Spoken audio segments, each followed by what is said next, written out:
மீண்டும் உங்களை நாம் சந்திப்பதிலே மிக்க மகிழ்ச்சி அடைகின்றோம். நான் இலங்கை பதுளை போதனா வைத்தியசாலையில் இருந்து வைத்தியர் கிருஷான் வேதநாயகன். நீரிழிவு நோய்க்குரிய விடயங்களை பற்றி பார்க்கின்றோம். இன்று அதாவது நீரிழிவு நோயினுடைய காரணமாக, நீரிழிவு நோயின் காரணமாக எங்களுடைய சிறுநீரகங்கள் பாதிக்கப்படுகின்ற போது, நான் முதலிலே சொன்னேன், சிறுநீரிலே இருக்கின்ற அந்த புரதம் ஆல்புமின், அத்துடன் சேர்த்து கிரியேட்டினைனுக்கு இடையே இருக்கின்ற விகிதாசாரம், அதாவது யூரினரி ஆல்புமின் அண்ட் கிரியேட்டினைன் ரேஷியோன்னு சொல்லுவோம், அதை நாங்கள் பார்ப்பதை பற்றி போன முறை பார்த்தோம்.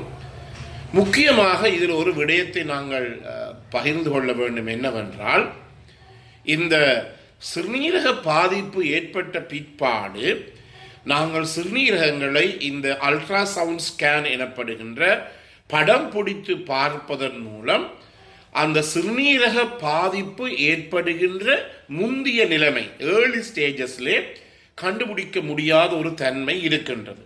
எனவே இந்த சிறுநீரகங்கள் 150% பாதிக்கப்பட்ட பிற்பாடுதான் எங்களுக்கு அந்த சிறுநீரகங்களிலே ஏற்படுகின்ற மாற்றங்கள் இந்த படத்தின் மூலமாக அல்லது அல்ட்ராசவுண்ட் ஸ்கேனின் மூலமாக எங்களுக்கு தெரியும். எனவே சிறுநீரக அந்த முந்தைய நிலை பாதிப்பை அறிந்து கொள்வதற்காகத்தான் இந்த சிறுநீரிலே இருக்கின்ற ஆல்புமின் கிரியேட்டினைன் ரேஷியோவை நாங்கள் பார்க்கின்றோம். இந்த ஆல்புமின் கிரியேட்டினைன் ரேஷியோ நாங்கள் செய்கின்ற போது முக்கியமாக கவனித்துக் கொள்ள வேண்டியது என்னவென்றால், அந்த சிறுநீரை நாங்கள் காலையிலே கொடுக்க வேண்டும். காலையிலே கொடுக்கின்ற போது நான் சொன்னேன், விடியற் காலையிலே நாங்கள் இந்த சிறுநீரை கழிக்காமல் கொடுக்க வேண்டும். அதாவது சொல்லப்படுகிறது என்னவென்றால், 4 மணித்தியாலங்கள் நாங்கள் மலசல கூடத்துக்கு செல்லாமல், அதாவது 4 மணித்தியாலங்கள் மலசல கூடத்துக்கு செல்லாமல் இந்த சிறுநீரை கொடுக்க வேண்டும். அதாவது காலையில் எழும்பின உடனேயே அந்த சிறுநீரை எடுக்க வேண்டும். இரண்டாவதாக, அந்த சிறுநீரை நாங்கள் எடுக்கின்ற போது அந்த சிறுநீரை சேகரிக்கின்ற அந்த குவளையோ அல்லது அந்த கண்டெய்னர்களையோ எங்களுடைய அந்த புறப்புறப்பு பகுதி மோதுப்படாமல் அல்லது தட்டுப்படாமல் இருக்க வேண்டும். இல்லாவிட்டால் அதில் இருக்கின்ற ஏதாவது ஒரு பொருள் அதிலே போனால் அதனுடைய 100% அதனுடைய சரியான முடிவுகளை எங்களால் எடுக்க முடியாத இருக்கும். அதே நேரத்தில் இந்த சிறுநீரை நாங்கள் சேகரிக்கின்ற போது முதலிலே வெளியேறுகின்ற ஒரு 10 மில்லி சிறுநீரை நாங்கள் வெளியிலே விட்ட பிற்பாடுதான், முதலிலே வருகின்ற சிறுநீரை நாங்கள் வெளியிலே விட்ட பிற்பாடுதான் நாங்கள் அந்த சிறுநீரை சேகரிக்க வேண்டும். எவ்வளவு சிறுநீர் சேகரிக்க வேண்டும் என்றால், 1 ounce அல்லது 30 மில்லியில இருந்து 60 மில்லி சிறுநீர் அதற்கு தேவைப்படுகிறது. இது சேகரிக்கின்ற முறை. ஆனால் சில நடைமுறைகள் இருக்கின்றது. 24 மணித்தியாலம், அதாவது இன்று காலையிலே நான் 6 மணி போல சிறுநீரை சேகரிக்க போகிறேன் என்றால், நேற்று காலை 6 மணியில இருந்து நாங்கள் ஒரு விதமான கஷ்டமான உடற்பயிற்சியையும் செய்யக்கூடாது. இந்த உடற்பயிற்சி கஷ்டமாக செய்கின்ற போது எங்களுடைய தசையிலே இருக்கின்ற இந்த கிரியேட்டினைன் எனப்படும் ரசாயன பொருள் உடைந்து ஒரு பிழையான ஒரு தரவை எங்களுக்கு தரக்கூடிய சந்தர்ப்பம் இருக்கின்றது. எனவே 24 மணித்தியாலங்கள் கடினமான உழைப்பையோ கடினமான உடற்பயிற்சியோ செய்யக்கூடாது. இரண்டாவதாக, ஏதாவது காய்ச்சல் அல்லது ஏதாவது கிருமி தொற்று, ஃபீவர் அல்லது இன்ஃபெக்ஷன், காய்ச்சல் அல்லது கிருமி தொற்று நேரங்களிலே நாங்கள் இந்த ரேஷியோ, யூரினரி ஆல்புமின் கிரியேட்டினைன் ரேஷியோவை பார்ப்பதற்குரிய சிறுநீரை நாங்கள் சேகரிக்க முடியாது. மூன்றாவதாக, இன்னும் ஒரு முக்கியமான விடயம், ஏதாவது பாதிப்புகள், அதாவது கூடுதலான இருதய பாதிப்பு, அது ஹார்ட் ஃபெயிலியர் என்று சொல்லுவோம், இருதய தொழிற்பாடு பாதிக்கப்பட்ட நேரங்கள், அல்லது சுவாச பையில ஏதாவது பிரச்சனை, உதாரணமாக சுவாச பையில நிமோனியா ஏற்பட்ட நேரங்கள் அல்லது சுவாச பையில சரியான அளவு சளி ஏற்பட்ட நேரங்களிலே கூட இந்த சிறுநீரை நாங்கள் சேகரிக்க முடியாது. அடுத்ததாக, கூடுதலாக பெண்களுக்கு இந்த மாதவிடாய் ஏற்பட்ட காலங்களிலே இந்த சிறுநீரை, அதாவது யூரினரி ஆல்புமின் கிரியேட்டினின் ரேஷியோ பார்க்கின்ற இந்த சிறுநீரை நாங்கள் சோதிக்க முடியாது.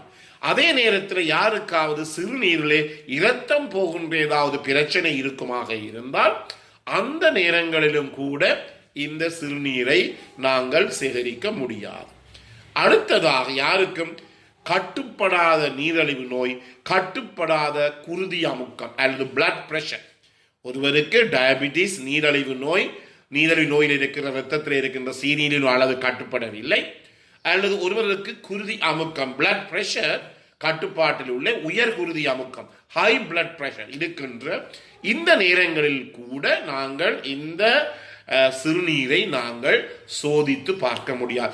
இது மிகவும் முக்கியமானது. ஏனென்றால் இந்த நேரங்களிலே நான் மேற்குறிப்பிட்ட காரணங்கள் இருக்கின்ற நேரங்களிலே நாங்கள் சிறுநீரை சோதித்து பார்க்கின்ற போது எங்களுக்கு ஒரு தவறான முடிவு தான் ஏற்படுகிறது.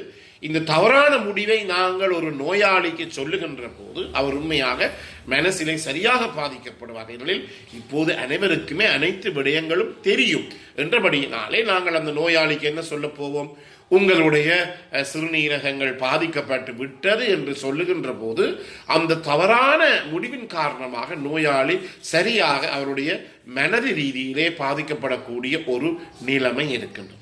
எனவே இதை அடிப்படையாக கொண்டுதான் நாங்கள் இந்த யூரினரி ஆல்புமின் கிரியேட்டினின் ரேஷியோவை நாங்கள் பார்க்கின்றோம். இது இந்த நீரிழிவு நோய்க்கு மட்டும் பொருந்தக்கூடியது அல்ல. ஒருவர் தனக்கு தன்னுடைய சிறுநீரகங்கள் பாதிக்கப்படுகிறது, அவருக்கு உயர் குருதி அமுக்கம் ஹை பிளட் பிரஷராக இருக்கலாம், அல்லது நான் முதலில் சொன்ன நீரிழிவு நோயாக இருக்கலாம், டயபெட்டிக்காக இருக்கலாம், அல்லது வேறு ஏதாவது நோய்கள், அதாவது சிறுநீரிலே புரோட்டீன் வெளியேறுகின்ற புரோட்டீன் யூரியா புரதம் வெளியேறுகின்ற நோய்களாக இருக்கலாம், அல்லது ஈரல் சம்பந்தமான பிரச்சனைகளாக இருக்கலாம். ஒருவருக்கு அந்த சிரோசிஸ் எனப்படுகின்ற ஈரல் முழுதும் பாதிக்கப்பட்ட ஒரு நிலைமை, அதன் காரணமாக சிறுநீரகங்கள் பாதிக்கப்படுகிற நிலைமை, இவ்வாறு பல நேரங்களிலே பல விடயங்களிலே ஒருவருடைய சிறுநீரகங்கள் பாதிக்கப்பட்டு இருக்கின்றதா என்ற சந்தேகம் ஒருவருக்கு ஏற்படுமாக இருந்தால் உடனடியாகவே அந்த சிறுநீரகத்திலே ஏற்பட்ட பாதிப்புகளை முந்திய நிலைமைகள் ஏர்லி ஸ்டேஜிலே கண்டுபிடிப்பதற்காக நாங்கள் இந்த யூரினரி ஆல்புமின் இந்த கிரியேட்டினின் ரேஷியோவை செய்து அதன் மூலமாக எங்களுக்குரிய சரியான முடிவுகளை எடுக்க முடியும். எனவே இன்னும் ஒரு நிகழ்ச்சியிலே நாங்கள் சந்திக்கும் வரை இந்த நிகழ்ச்சி உங்களுக்கு பிடித்திருந்தால் இதை நீங்கள் மற்றவர்களுக்கு அறிமுகப்படுத்தலாம், இதை லைக் பண்ணலாம், ஷேர் பண்ணலாம். அதே நேரத்தில் இந்த நிகழ்ச்சியினுடைய மேற்பகுதியில் இருக்கின்ற மணி சின்னத்தை அமர்த்தி நீங்கள் இந்த நிகழ்ச்சியை சப்ஸ்கிரைப் பண்ணலாம். மீண்டும் உங்களை சந்திக்கும் வரை நன்றி, வணக்கம்.